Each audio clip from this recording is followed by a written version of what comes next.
इंद्रा भैया तेरा पुत बारी टांगरा खुड़ी कर काल खाने का गुर्रा गुर्रा लाउचर चौतर हिबड़िया चर किसी का ले गुजा आरिला आगादात खड्डेन खखेन एसोत और खानन खट्टो चोत।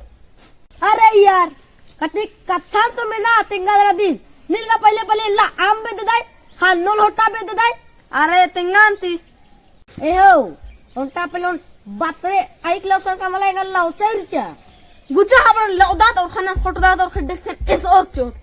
अरे धीरे बरा यार पहले पूरा कथन में ना। अरे ठीक री बांती ए हो आप लोगों ने खाए बेंजामना बेदाली अन्नो एंगल लाउचरचा गुजा अपन लौदात खड्डे खन एसोत और खानन खट्टो चोत। अरे यार ली तो खाली लवना पसला और हन्नो होटो नहीं खाली अनि बात ला दे कटिक प्रेम दुलर ही कथा अनि तेंगा। अरे ठीक रेंती बा। अरे यार आदि गाले का 25 तारीख को बेंजामना बेदाली इन्ने बात री गुजा अपन ठोकदात। अरे चुप रही यार तो निका बेल लौट के गोर्रा लो चले। अरे यार कटिक ठंडा मना ली का खाली लवना और पसला खाली रख दे अगर निगा मी ओटे तिंगले हुक्या करे मला आदिन टोंगे एत छोपने हो नी लगा संज्ञा के दूसरा लिख दे पक्का निगा संज्ञा निकिदान लेकिन निगा मिया ओटे भोसड़े ऊपर मी चमला आदिन टोंगे एत छोपन घुसड़ी छपे चाहे मां छपे लेकिन नील एंगल जरूर छपे।